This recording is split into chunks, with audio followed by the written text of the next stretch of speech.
What's up? It's Felix Ames, and this is Zig Zag Studio. My parents listened to a lot of music around the crib, and I would just mimic what I heard. So I was walking around singing when I first started talking, just trying to mimic what I was hearing. And then we always had music playing while we were making dinner. The holidays, it was like the Motown Christmas album. And then we went to church for little stints, and that was the only thing I really took away as a kid from church was the feeling of the music in there was like blowing me away. So that was the first, just like around the crib all the time. I think it's mainly the people I meet and the way like my day-to-day lifestyle is the biggest indicator, I think, of my process. Because I make music every week.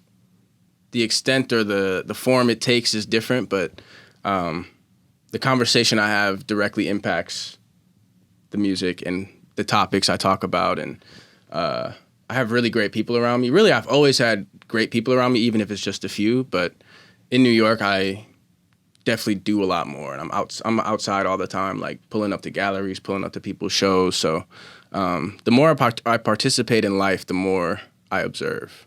So it automatically helps the music. See, I'm delusional. My I Can Do This moment was the first song I made. I'm like, oh, I'm about to be him. But it was bad. But I think I didn't even think I had arrived yet, but I knew that I had something special that I could see the potential of.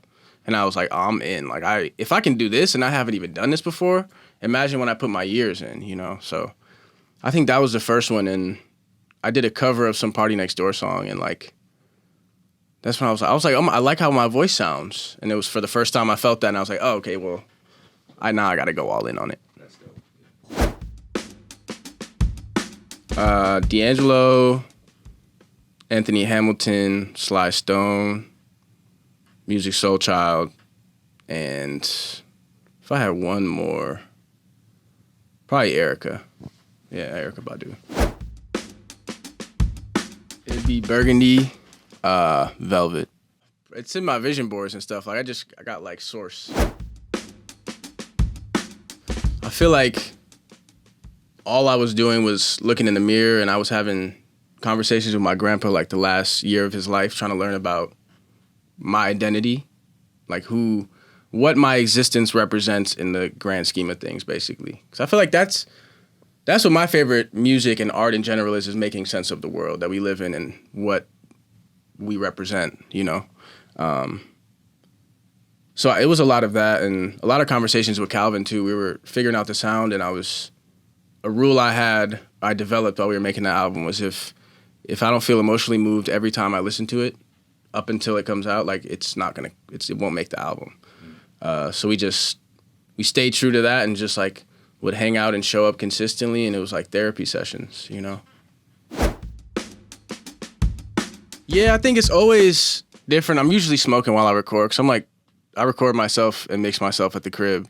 So the process has evolved where I have some ideas start as just a chord progression I find and I write to, then I bring them to Calvin or whoever, and we build it out from there. But typically we're all in the same room, producer, instrumentalist, and myself, and I bring my recording setup, and we'll just jam basically until we find something we like that feels good. And typically my favorite songs are the ones that just kind of like drop down, you know what I mean? Like they just drop into the room when I'm with the right people. Mm-hmm. And I just got to show up and be as honest as I can. And I think like being in therapy and being honest with myself about my feelings can lead to very honest and beautiful music.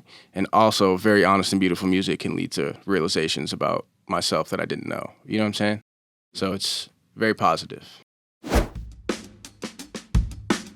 Definitely I gotta have hella water, and like bunch of joints.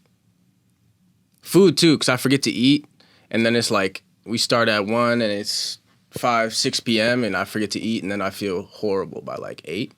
Yeah. So I just need to like set timers on my phone to eat, drink water, smoke joints. But other than that, I don't need too much. I'm not very picky. Like if I have a space that I feel decently comfortable in, and like my guys around me that I create with, I'm there. So I'm bringing peace into the space today. I think there's a lot of chaos and everybody's going through shit.